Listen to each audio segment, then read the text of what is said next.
감사합니다. 하나님 말씀 보겠습니다. 구약 이사야서 9장, 이사야 9장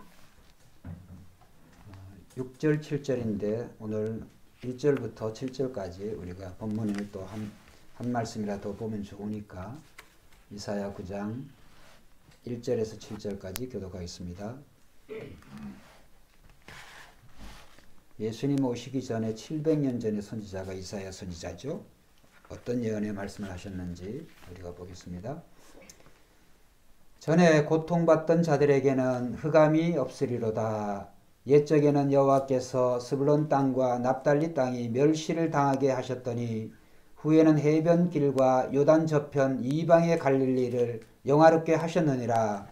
흑암에 행하던 백성이 큰 빛을 보고 사망의 그늘진 땅에 거주하던 자에게 빛이 비치도다. 주께서 이 날을 창성하게 하심에 그 즐거움을 더하게 하셨으므로 추수하는 즐거움과 탈취물을 나눌 때의 즐거움같이 그들이 주 앞에서 즐거워하오니 이는 그들이 무겁게 맨 멍에와 그들의 어깨의 채찍과 그 입술의 가방끈을 주께서 꺾으시되 미디안의 날과 같이 하셨음이니이다. 어지러이 싸우는 군인들의 신과 피 묻은 겉옷이 불에 섭같이 살라지리니 이는 한 아기가 우리에게 낳고 한 아들을 우리에게 주신 바 되었는데 그의 어깨에는 정사를 메었고 그의 이름은 기묘자라 모사라 전능하신 하나님이라 영존하시는 아버지라 평강의 왕이라 할 것임이라. 같이 봅니다. 그 정사와 평강의 더함이 무궁하며 또 다윗의 왕자와 그의 나라에 군림하여 그 나라를 굳게 하시고 지금 이후로 영원히 정의와 공의로 그것을 보존하실 것이라. 만군의 여호와의 열심히 이를 이루리라. 아멘. 오늘 저는 성탄주의를 맞이해서 이사야 선지자의 이 본문의 내용을 가지고 기묘자 예수라고 하는 그런 주제로 말씀을 드리려고 합니다. 성탄 시즌을 가장 잘 보낼 수 있는 방법이 저는 하나님의 말씀을 묵상하고 또 기도하고 또 성탄의 그 목적이 무엇인지 또 왜 성탄을 허락하셨는지 라고 하는 그런 의미를 우리가 말씀을 통하여서 잘 이렇게 살펴보고 생각하는 것이 성탄 시즌을 가장 잘 보내는 그런 태도와 마음이라고 생각이 듭니다. 아울러 나아가서 오늘날은 이 복음을 전하기가 참 힘든 시대가 되었지만은 오늘 우리 기독교 최대 어떻게 보면 명절이라고 할 수 있는 정말 가장 중요한 성탄절, 이 성탄의 기쁨을 우리가 오늘 우리 강신희 장로님 기도의 말씀에 있는 것과 같이 이제 예수를 믿지 않는 자들에게 예수 그리스도의 이 성탄의 복된 소식을 우리가 전도하고 또 이 복음의 소식을 들려줄 때 그들 중 어느 누군가는 하나님의 그 예정과 작정하심 또 선택하심 속에서 예수 믿어야 될 자들은 믿게 될 줄로 믿습니다. 우리가 보기에는 우리가 예수를 믿고 또 교회에 다니고 또 하나님 말씀을 우리가 증거할 때 이제 그들이 믿지 않는 자들이 그런 반응이 없는 것 같지만 하나님의 말씀은 능력과 권세가 있는 줄로 믿습니다. 하나님 말씀은 능력과 권세가 있어서 그 말씀 스스로가 살아서 역사를 하기 때문에 오늘 우리의 눈에 또 우리가 생각하는 것과는 달라요.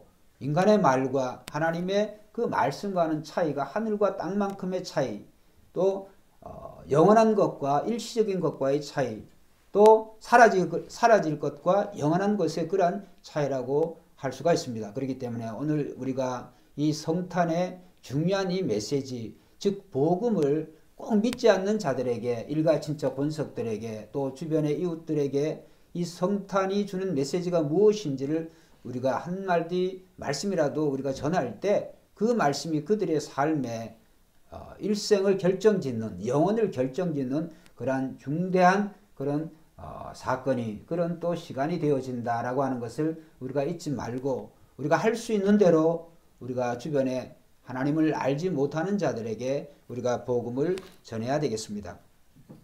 오늘 제가 말씀드린 대로 여기에 이사야서는 예수님이 오시기 전에 주전 700년 전에 이제 이스라엘 남북이 위기 상황 가운데 있는 그런 시점에 멸망을 앞두고 또 멸망을 이제 곧 멸망을 당하는 그런 시점에 활동했던 선지자가 이사야 선지자라고 할 수가 있습니다. 그런데 이사야 선지자는 특별히 이 예수 그리스도에 대한 그 예언만 수십 번에 달해요. 그러니까 예수 그리스도의 700년 후에 오실 예수 그리스도에 대한 그 예언을 한두 번도 아니고 수십 번에 걸쳐서 이 예수 그리스도에 대한 그런 메시아에 대한 그런 탄생으로부터 그 메시아의 오심, 그 메시아의 죽으심에 이르기까지 이 이사야 선지자가 많은 그런 예언의 말씀을 이제 이 이사야 성경에 기록이 되어 있습니다. 그래서 구약 속에 복음이 바로 이사야서라고 할 수가 있습니다. 그래서 구약 성경은 66권의 성경 중에서 39권을 차지하는데 그 속에 있는 복음 중에 복음을 기록한 성경이 이사야서다 이렇게 생각하면 되겠습니다. 그래서 오늘 이 말씀 속에도 이제 6절 7절 말씀에 보면 예수 그리스도에 대한 그런 성탄의 그런 메시지가 기록이 되어 있습니다. 그래서 우선 본문의 말씀을 간단히 우리가 해석을 해보면 6절 말씀을 우리가 다시 한번 보겠습니다. 6절 말씀. 이는 한 아기가 우리에게 뭐요? 낳고 날 것이다. 700년 후인데 날 것이다 이렇게 표현해야 되는데 낳고 이미 낳았다는 거예요. 과거형이에요. 낳고 그 다음에 한 아들을 우리에게 뭐요? 주신 바 되었는데 이미 주실 것이다. 아니, 앞으로 주실 것이다가 아니고 주신 바 되었는데 과거형이에요. 그래서 이제 이런 어떤 과거형을 사용하는 것이 성경에서 특별히 하나님의 예언에 관해서 하나님께서 예언하시는 예언의 내용에서는 미래에 있어질 일을 이미 이루어진 것인 양 표현을 해요. 그래서 그 저자들이 이러한 문법을 우리 한번 우리가 알아두면 좋으니까 한번 따라해 봅시다. 예언적, 과거, 예언적 법적으로. 우리 문법은 없어요. 그런데 이제 오늘 이것이 하나님의 예언에 대해서 앞으로 700년이 되어지든 2000년이 되어지든 앞으로 하나님의 말씀은 인간의 말과 달리 1.1핵도 변함이 없이 그것이 성취되어지기 때문에 100% 성취될 것이기 때문에 그것을 예언적 과거라 그래요. 그러니까 이사야 선지자가 우리가 이사야 이 성경을 우리가 이런 분들은 알지만 그와 그의 모든 식구들이 정말로 힘든 그런 환경 속에서 몸으로 이스라엘의 장래를 나타내야 되고 몸으로 하나님의 메시지를 나타내야 되고 자신과 자신의 가족이 얼마나 그라도 힘들겠습니까? 선지자들의 삶이 참 춥고 배고프지 않겠습니까? 때로는 벗은 몸으로 몇 년씩 다녀야 되고 아니 벗은 몸으로 반나절도 아니고 1시간도 아니고 그렇게 다녀야 되고 또 벗은 몸뿐만이 아니라 그 장녀와 결혼을 해야 되고 하나님이 하라고 하시는 이상한 말씀들을 이 선지자들은 그의 몸으로 그의 삶으로 그것을 나타나야 되니까 이 선지자의 삶들은 참 고달프다. 그럼에도 불구하고 선지자들이 그 시각적으로 주는 그의 몸으로 그의 말뿐만이 아니라 그의 몸으로 행하는 이상한 그러한 시각적인 시청각적인 그러한 표현을 그런 행동을 하나님이 하게 하신 것은 이스라엘 민족들로 하여금 보고 너희들은 직접 보지 않느냐. 선지자들이 왜 벗고 다니는지 왜 이상한 행동을 하는지 그래서 그들의 모습을 보고 하나님 말씀을 잊어버리지 말라.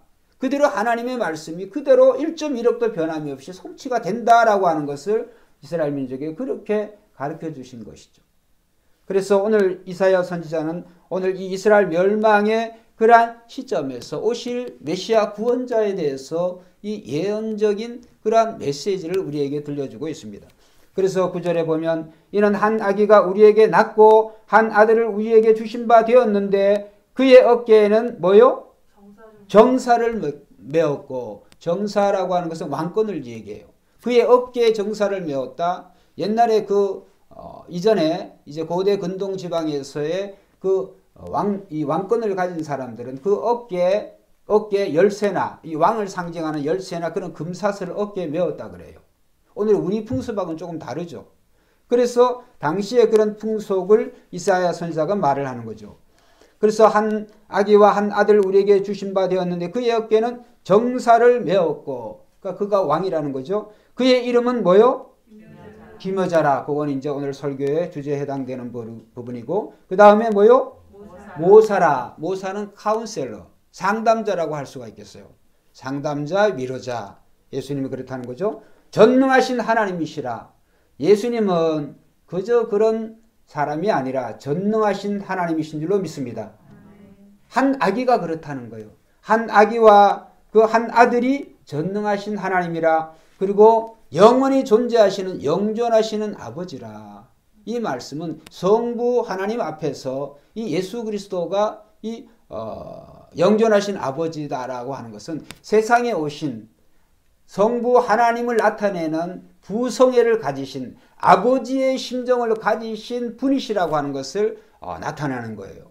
그렇기 때문에 영존하시는 아버지라. 또 무슨 왕이요? 평강의 왕이라 할 것임이라.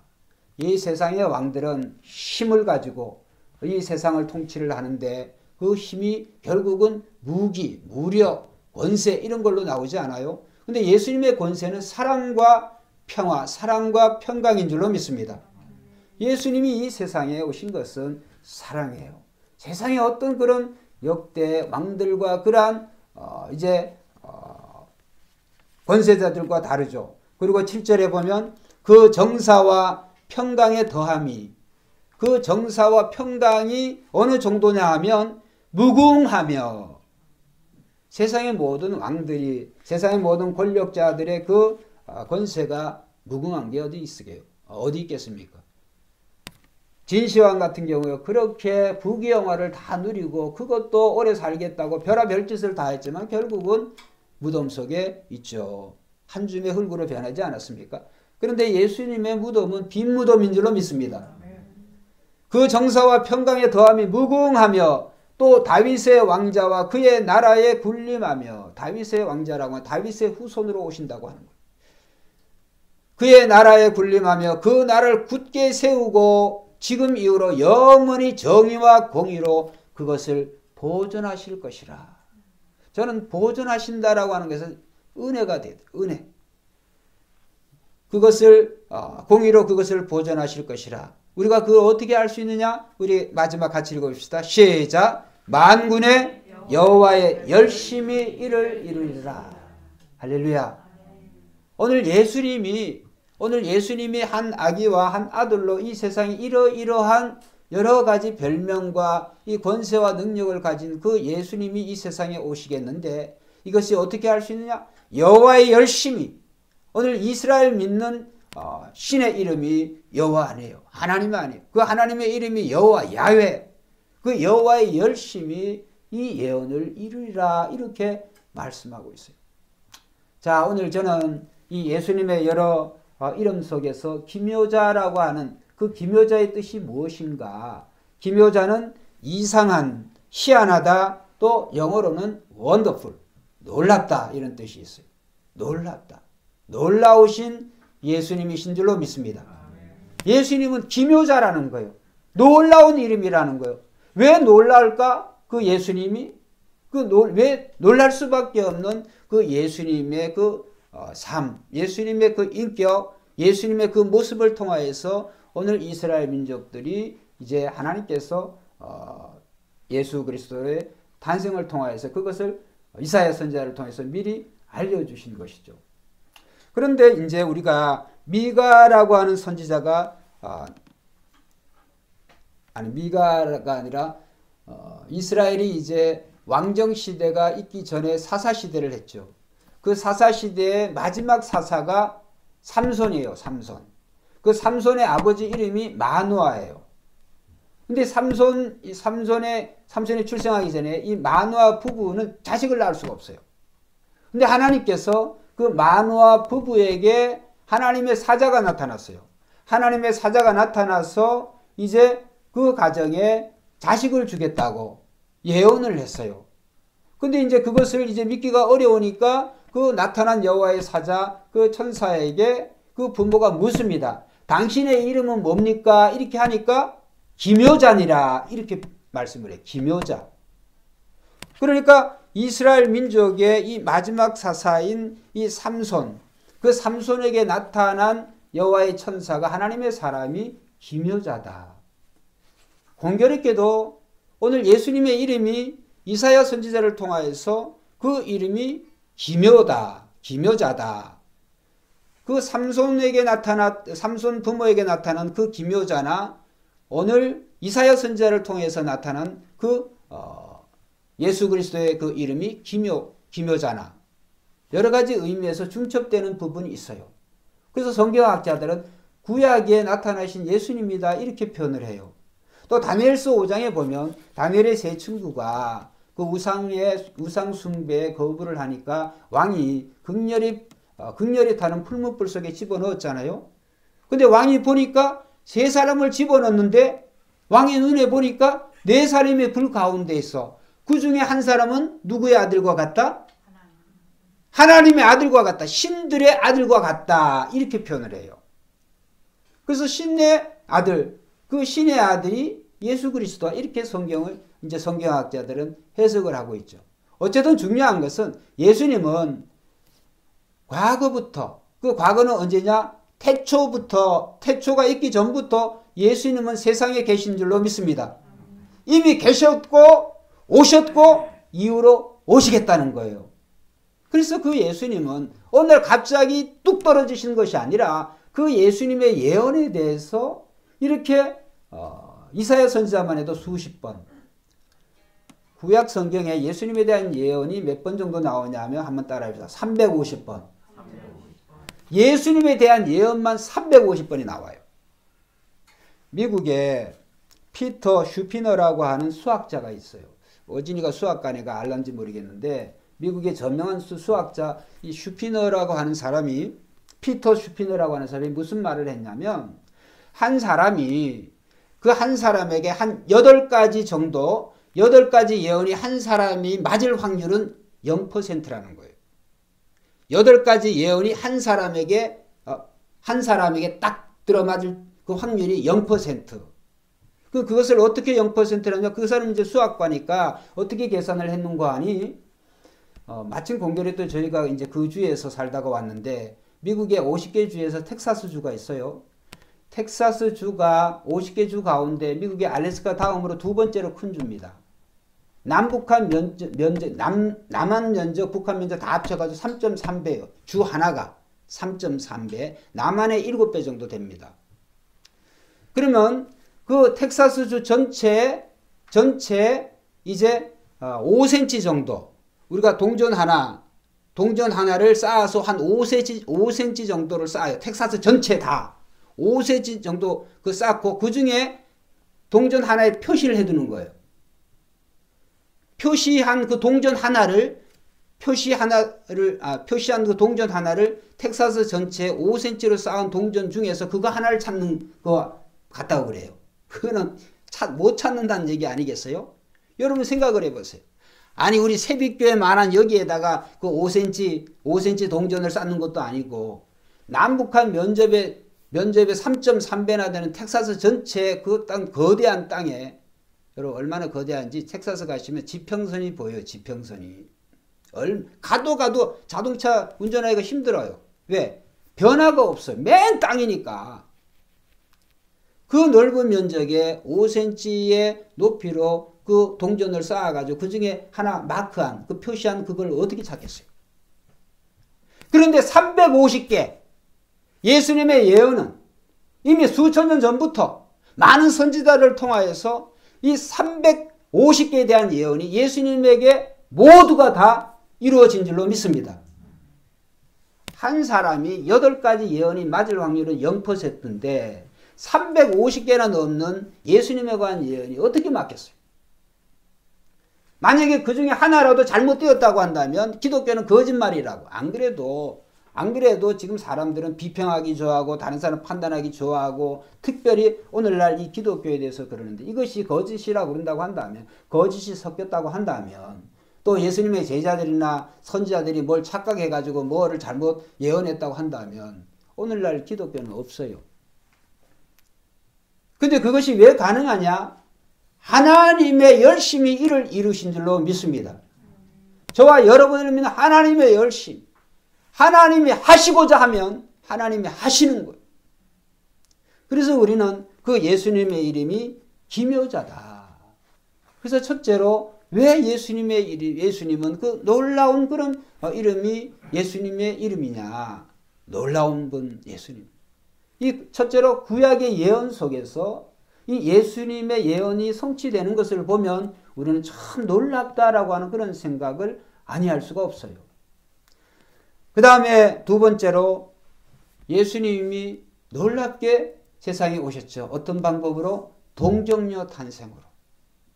여러분, 이 지구상에 70억이 넘는 많은 사람이 있고 지금까지 수없이 많은 사람들이 살았지만은 아니 여자 혼자 남자 여자의 그러한 DNA를 가지지 아니하고 출생된 분이 누가 있겠어요? 정자와 난자의 결합 없이 태어난 생명이 누가 있겠어요? 결혼도 안 했는데 처녀가 아이를 낳아요. 그럴 수 있죠. 혼외자로. 남자가 있었죠. 남자가 있는데 어느 남자를 모르니까 혼외자라고 하는 거예요. 예수님은 혼외자가 아니에요. 예수님은 오늘 저와 여러분들에게 주신 성령, 그 동일한 성령이 이 마리아를 통하여서 이미 예언을 했어요. 성령으로 이제 누가복음 1장에 보면 우리가 수요일 금요일 계속적으로 마리아에 대한 설교를 하고 있습니다만 너에게 네가 태어날 그 아기는 성령으로 잉태됐다. 할렐루야. 성령으로 예수님이 잉태하셨어요. 그래서 이 예수님의 동정녀 탄생은 참 놀라운 일이에요. 아무도 할 수 없는 그 일을 예수님에게 일어났단 말이에요. 이 동정녀 탄생. 그 다음에 예수님의 지상생애 33년의 생애는 말할 것도 없죠. 그래서 그 중에 대표적으로 이제 마가복음 5장 20절에 보면 군대 귀신 들린 사람을 예수님께서 그 수천 마리의 군대 귀신을 물리쳐 주시고 나니까 그 사람이 동네에 가니까 그가 예수께서 자기가 어떻게 큰 일을 행하신 것을 대가볼리에 전파하니 한번 따라합시다. 모든 사람이 기이 여기더라. 기이 여기더라. 놀랍게 여기더라. 그 다음에 예수님과 직접적인 예수님의 제자들은 이제 풍랑과 이 바다를 잔잔케 하시는, 이 바람을 잠잠케 하시는 그 예수님을 보고 제자들과 주변 사람들이 다 놀라서 뭐라 그러냐 하면 그 사람들이 기이 여겨 가로되 이 어떠한 사람이기에 바람과 바다도 순종하는고 하더라. 할렐루야. 예수님은 예수님의 생애 자체가 놀라운 생애인 줄 믿습니다. 예수님의 생애 자체가 놀라운 생애예요. 그 다음에 더 놀라운 것은 예수님의 십자가의 죽음이에요. 자, 예수님은 남자와 여자, 보통 인류의 아담의 후손으로 출생하는 방법이 아니니까 예수님은 원죄가 없으세요. 아담의 그 범죄한 피를 물려받지 않으셨어요. 할렐루야. 예수님 원죄 없이, 그러니까 예수님은 무죄하신 분이에요. 예수님은 무죄하신 분이고 세상에 사시는 동안에도 죄를 알지도 짓지도 않으셨어요. 죄는 예수님과 상관이 없어요. 그런데 빌라도의 법정에서 예수님은 죄인으로 취급을 받으셨어요. 그런데 그 빌라도의 법정에서 재판장인 빌라도가 예수님에 대해서 무죄하다고 선언한 줄로 믿습니다. 무죄하다고 했어요. 자기가 볼 때 예수님은 죄가 없어. 원죄는 둘째치고 그거는 알 수가 없으니까 자기가 예수님의 지난 행적에 드러난 행적을 볼 때 예수님은 그 죄인이라고 선언할 그런 죄가 없어요. 그래서 나는 그 예수님의 무죄하다. 그런데 예수님을 시기하고 질타하는 이 유대인들이 지도자들이 예수님이 유죄라고, 예수님을 십자가에 못 박으라고. 한번 따라합시다. 사람들의 소리가 이긴지라. 아니, 재판장이 그 모든 자료와 정황을 근거해서 무죄라고 선을 땅땅땅 내리면 끝나는 일을, 이미 끝난 재판을 사람들의 목소리가 당신이 무죄라고 한다면 가이사의 로마 황제의 그러한 신하가 아니다고, 반역자라고, 이제 우리가 그렇게 보고할 거라고 이렇게 하니까 이 빌라도가 무죄인 사람을 자기는 무죄인데 그러면 너희 마음대로 해라. 세상에 무슨 놈의 법정이 그런 법정이 어디 있어요? 그래서 무죄인 분이 유죄로 죄도 없는데 죄인으로 십자가에 죽으셨어요. 이런 기가 막힌 얘기가 어디 있겠어요? 무죄인 사람이 유죄로 죽어요. 말이 안 되는 거죠. 아니 무죄인데 죄가 없는데 왜 죽어요? 왜 심판을 받냔 말이에요. 예수님의 재판은 희한한 그런 재판이었고 희한한 그런 결과를 가져왔어요.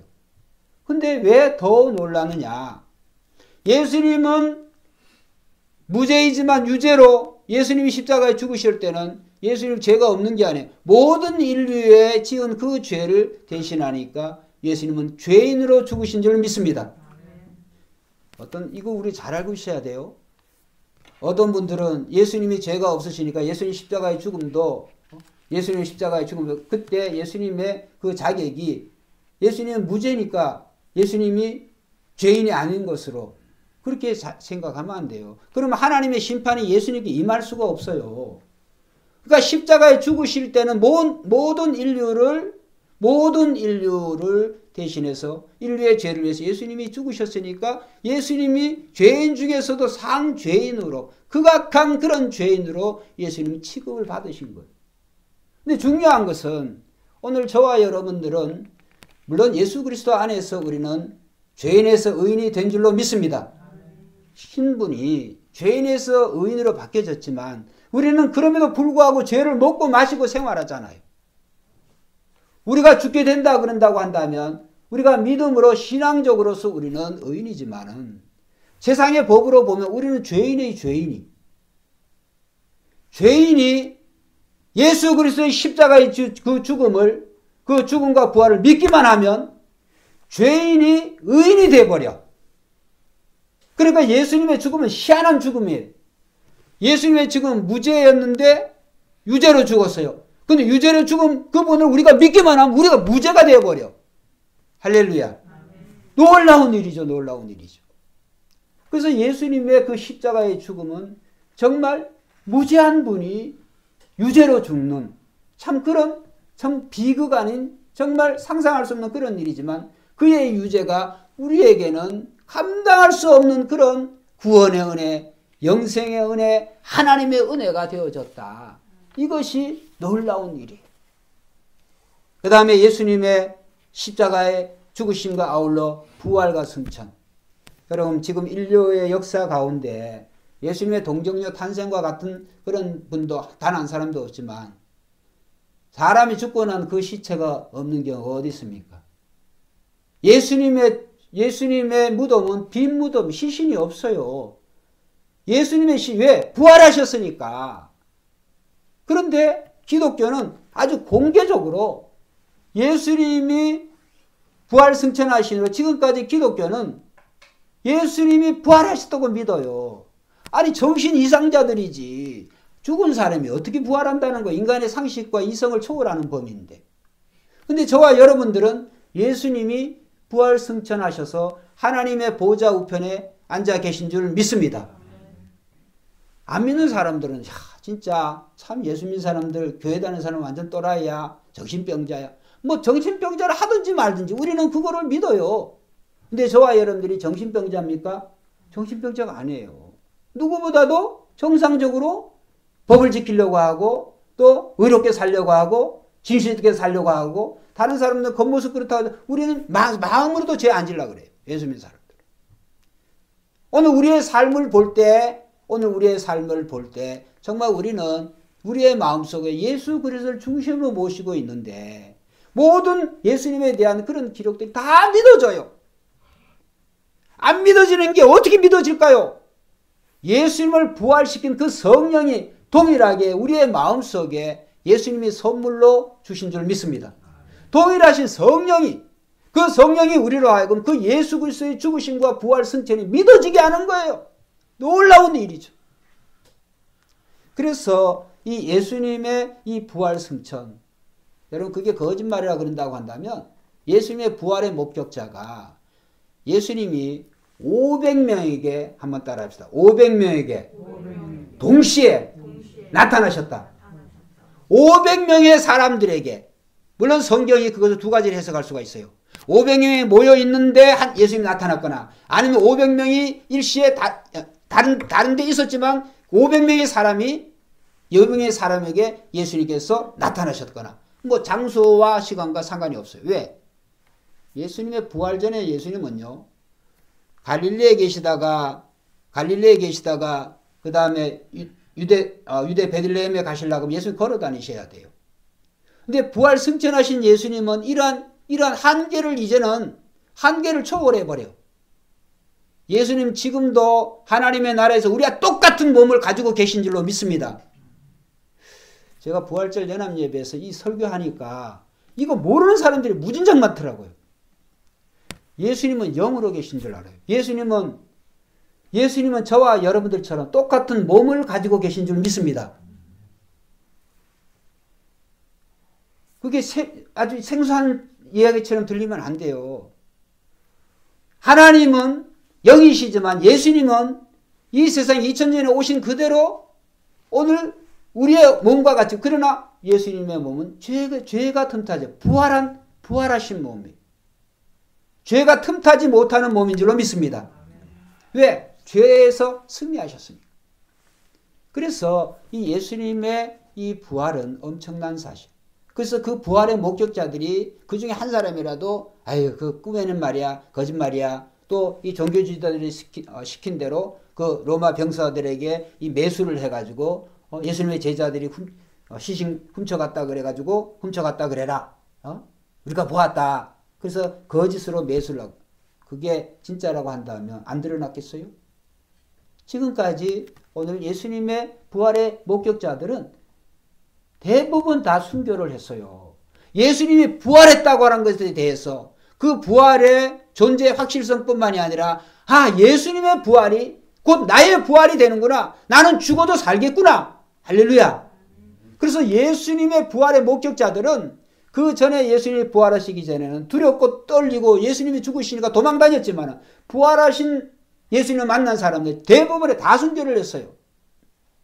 베드로 같은 경우도 도망갔잖아요. 그런데 부활하신 예수님을 만나서 결국은 베드로가 순교를 했어요. 여러분, 이 사실을 통해서 그 예수님의 그 부활과 승천, 그 다음에 이 성령의 수요 사건, 예수님이 우리에게 믿는 자에게 보내신 그 성령은 참 예수님이 놀라우신 분이심을 우리에게 알게 해주는 거죠. 그리고 마지막으로 예수님은 다시 오실 줄 믿습니다. 예수님이 이 말씀을 많이 하셨어요. 내가 지금 너희를 떠나가서 곧 다시 오리라. 예수님의 오심에 대해서 이 요한계시록이 한 성경 전체를 기록을 했잖아요. 그 다음에 예수님이 다시 오신다고 하는 사실에 대해서 이 다니엘서부터 시작해가지고 구약의 많은 예언들이 예수님이 다시 오신다고 하는 것에 대해서 수천 년 전에 그런 분들이 예언을 하고 그 예언이 정확하게 때가 되면 맞을 줄로 믿습니다. 오늘 저와 여러분들은 이 놀라운 예수님을 믿고 있다. 그러면 예수님 자신에게도 놀랍지만 그 기묘자 예수님을 믿는 우리들의 삶도 이제 어떻게 변하냐? 한번 따라합시다. 놀랍게 변화된다. 예수님이 놀라운 예수님이라고 한다면 오늘 우리의 삶이 놀랍지 않는다고 한다면 그게 무슨 의미가 있어요? 근데 예수님이 놀라운 예수님이기 때문에 그 예수님 믿는 우리도 놀랍게 된다는 거예요. 이미 놀라워졌다는 거예요. 첫째로 무슨 말이냐? 영혼의 놀라운 변화. 그 말씀이 뭘까요? 이전에 우리의 마음에 이제는 예수 그리스도를 믿음으로 말미암아 하나님의 나라가 우리의 마음의 심령의 천국이 이미 임한 줄로 믿습니다. 우리는 우리의 마음이 심령의 천국을 장소적인 의미에서 우리의 몸이 예수님과 함께 있지는 못하지만 오늘 우리에게 주신 그 성령으로 말미암아 이미 우리는 심령의 천국, 마음의 천국을 이미 맛보고 누리고 그런 살아가는 사람들이죠. 그래서 요한복음 4장에 보면 수가성 우물가의 여인이 참 결혼을 5번이나 하고 또 6번 된 남자와 살고 있는 그런 불행한 불쌍한 여인이었지만 예수님을 만나고 나니까 그의 삶이 완전히 달라져 버렸어. 어떻게 달라졌어요? 정말 그 정오의 물들어 나가는 불쌍한 인생이었는데 물동이를 버려두고 동네 방네 가서 내가 예수를 만났다고. 와 보라.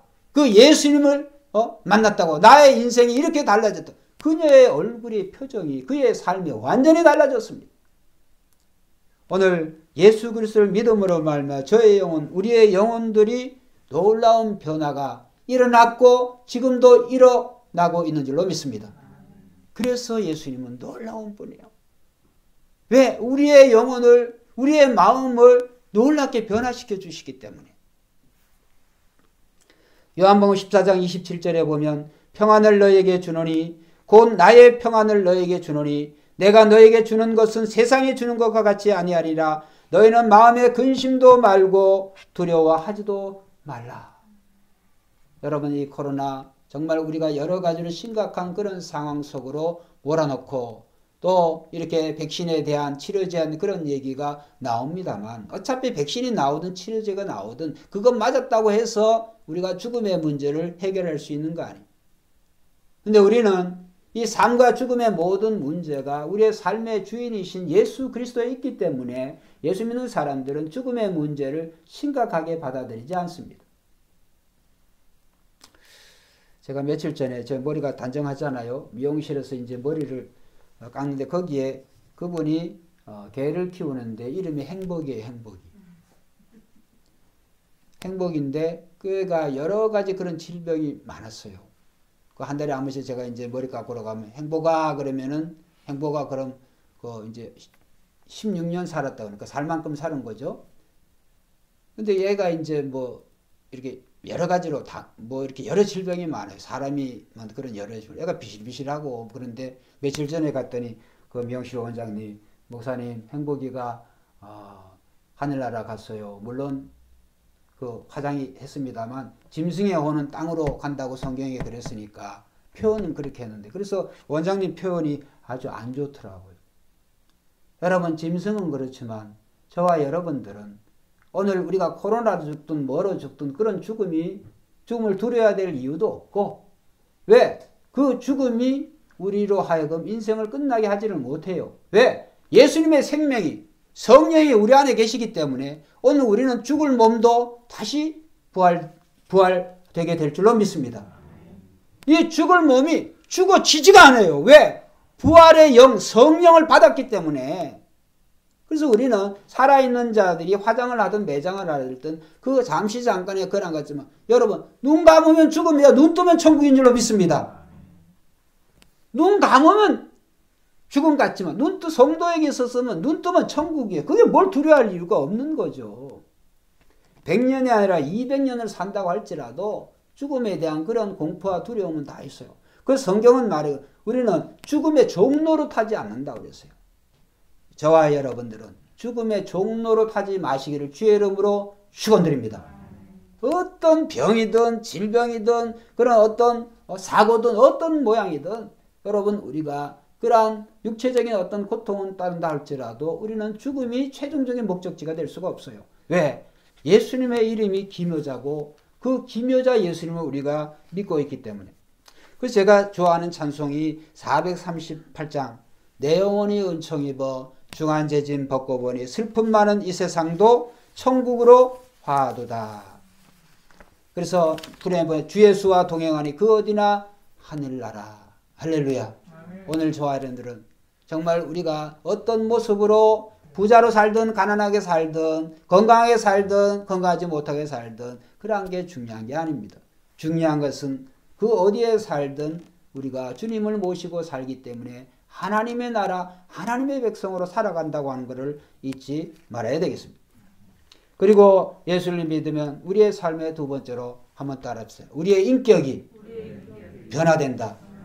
우리의 인격이 변화가 되어버려요. 우리의 인격이. 어떤 여성도가 그녀의 집은 이제 꽤 부유했는데 남편과 늘 다투고 자녀들이 또 속썩이고 그러다 보니까 매사에 이 여인이 불평불만해요.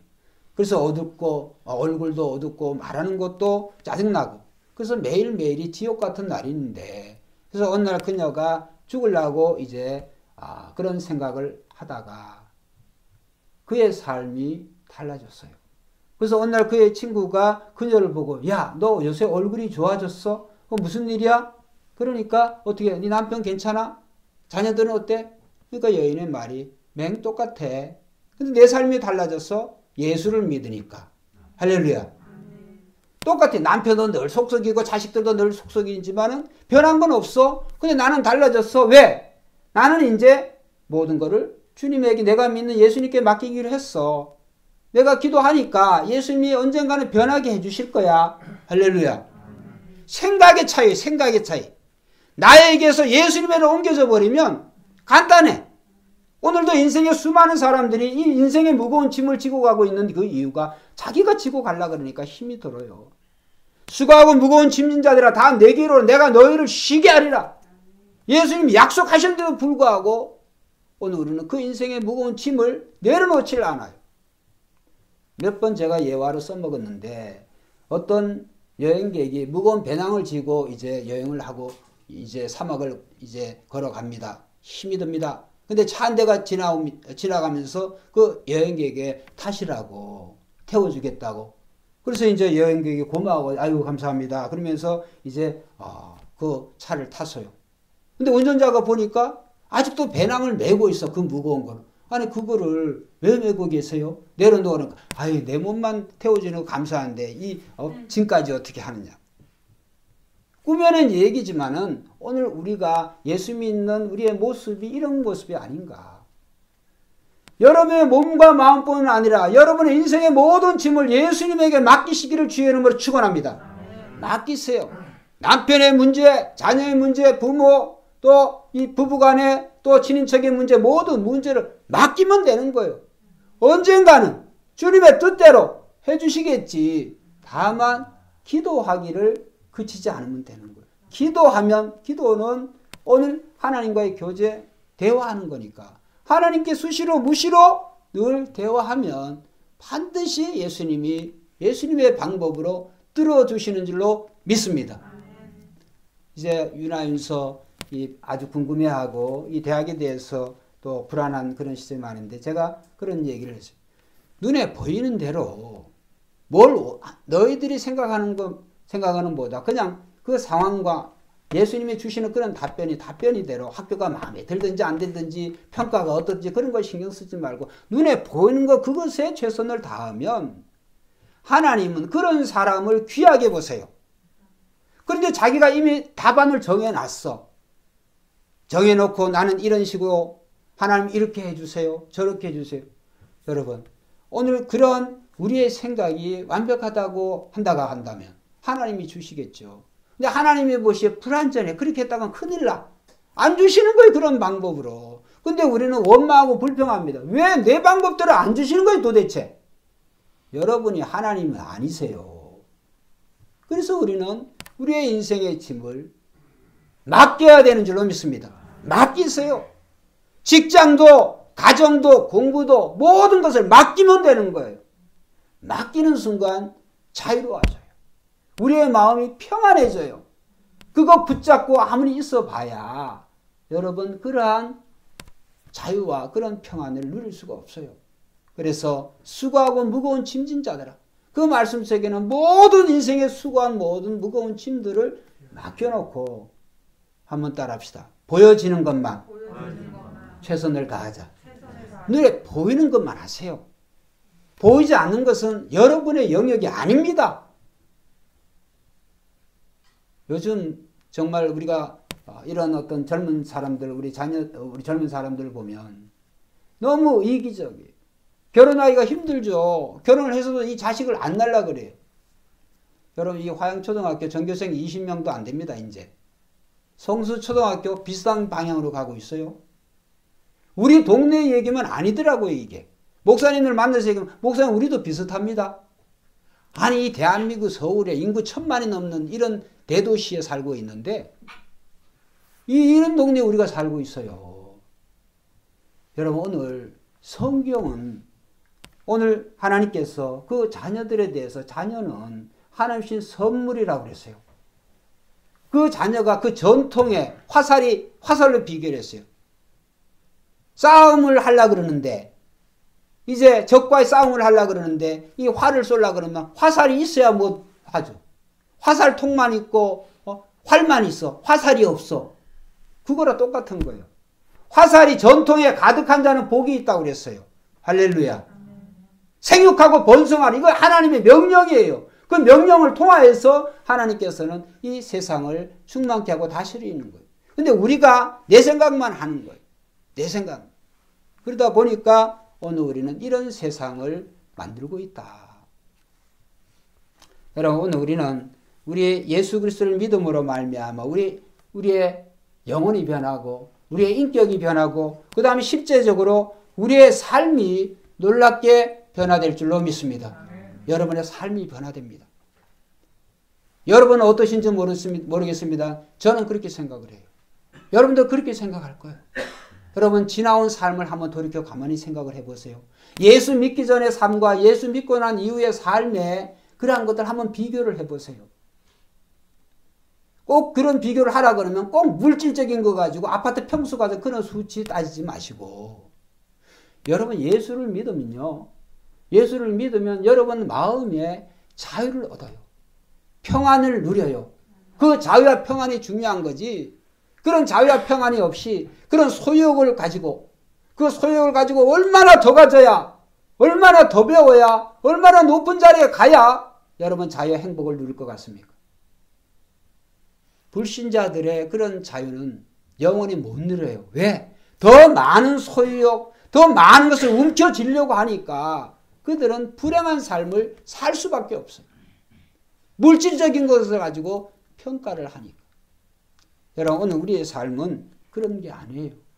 예수님은 그런 물질적이고 세상적인 그런 가치관에 대해서 예수님은 33년의 삶 동안에 그런 것을 예수님 누리신 적이 없어요. 가져보신 적이 없어요. 오죽하면 예수님께서는 한번 따라서 인자는 머리 둘 것이 없도다. 새도 집이 있고 여우도 굴이 자기 집이 있는데 인자는 머리 둘 것이 없도다. 예수님의 삶은 동가숙 서가숙이에요. 오늘은 여기에서 내일은 여기에서 오라 그러면 오고 그래서 예수님의 가정은 예수님의 주로 예수님을 잘 대접한 가정이 이 나사렛의 가정이 그래서 예수님을 지극정성으로 잘 돌본 거 아니에요. 그래서 이 나사로를 위해서 마리아 마르다 이 가정을 그 예수님은 가장 지근해서 예수님의 물질로도 예수님 모든 면에 있어서 예수님을 서포트했다. 여러분 오늘 우리는 여러분이 얼마를 더 많이 가져야 행복한 게 아닙니다. 여러분 축구를 좋아하시는지 모르겠는데 저는 이제 테니스를 이제 좋아하다가 여기 와서 이제 테니스를 못하니까 축구를 좋아하게 됐어요. 축구를. 손흥민이 이번에 그러니까 피스카스상인가 뭐 대단한 상을 받았습니다. 그 세 가지 상을 올해 골로 그 영국 축구에서 최고의 골로 그 다음에 방송국에서 인정하는 최고의 골로 그 다음 피스카 전 세계에서 이 축구 올해 일어났던 골 중에 최고의 그 골 70m를 드리블해가 단독 드리블해가지고 그걸 이제 전 세계에서 세계인 가운데 아시아인에서 그 두 번째라고 그랬죠. 그래서 그 상을 받아서 정말 기뻐요. 그래서 이제 손흥민이가 자기 엄마하고 자기 아버지하고 자기 아버지 찍은 사진을 그 트위터에 SNS에 올렸습니다. 올라왔어요. 근데 거기에 그 동양인을 비하하는 그 글 가운데 어떤 게 있냐면 아버지가 그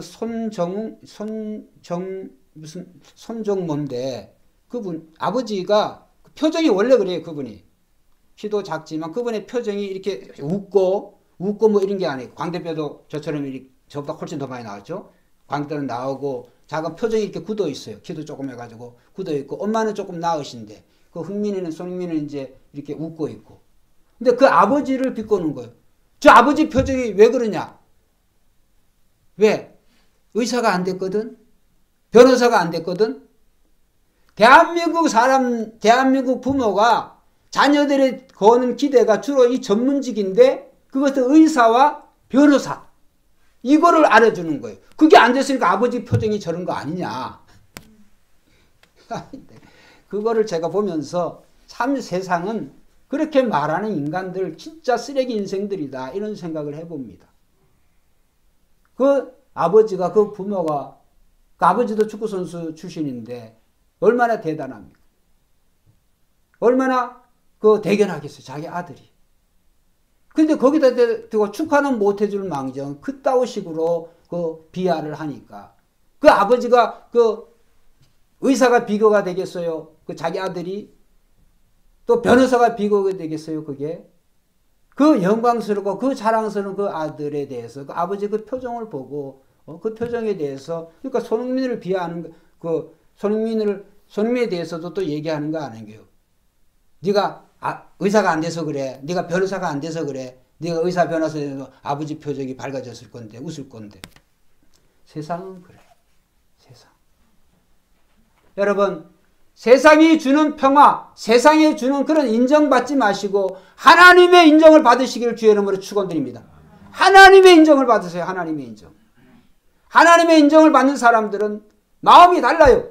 그 마음 속에 강 같은 평화가 흘러넘쳐요.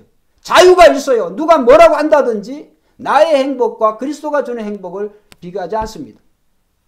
오늘 세상이 이 크리스마스에 대해서 성탄에 대해서 정말 잘 알지 못하지만은 그들이 몰라서 그렇다 이렇게 생각하시고 그러나 저와 여러분의 삶의 모습을 통하여서 성탄이 주는 진정한 메시지를 이 성탄이 왜 중요한지 이 성탄에 오신 주인공이 오신 그 예수님이 왜 놀라운 분이신지 여러분의 삶을 통하여서 복음을 통해서 세상에 보여줄 수 있는 저와 여러분이 되시기를 주의 이름으로 축원드립니다. 기도드리겠습니다. 하나님 아버지 감사합니다. 2020년 전에 이제 예수 그리스도께서 세상에 오심을 아버지 하나님 2700년 전에 이사야 선지자가 그의 이름이 기묘자라고 놀라운 예수님이라고 이렇게 예언을 했습니다.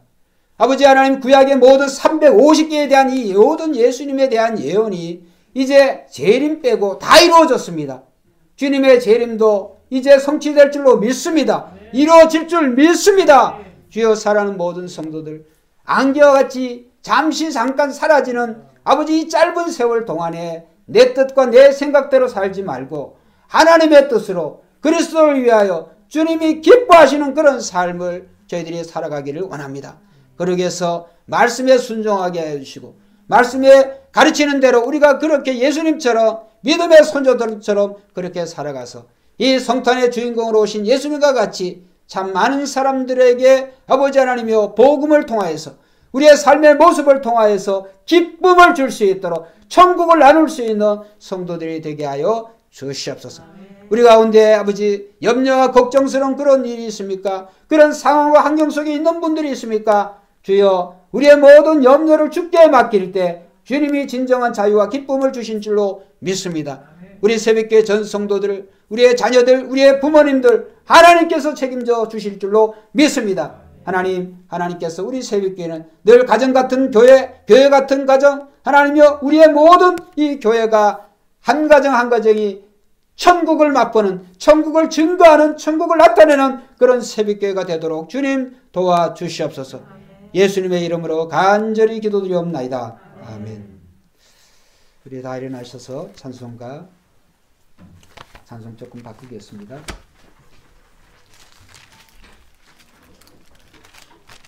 111장 우리 성탄 찬송 들으시면서 준비하시는 분 되겠습니다. 111장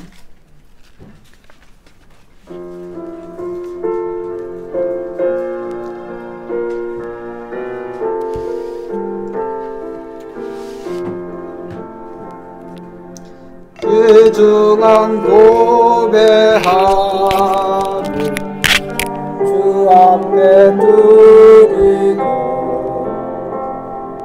우리의 몸과 마음도 함께 바치세. 진리를 모욕하고 사랑은 성결해. 주께서 탄생하신 거룩한 날일세.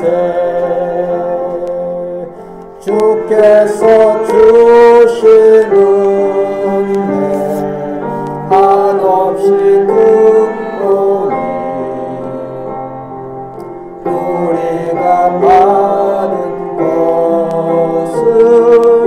감사히 바치세. 기쁨은 충만하고 소망은 불변해. 정성과 마음을 다해 경배를 드리세. 들에서 밤을 새며 양치던 목자들 하늘에 빛난 영광 보고서 놀랐네.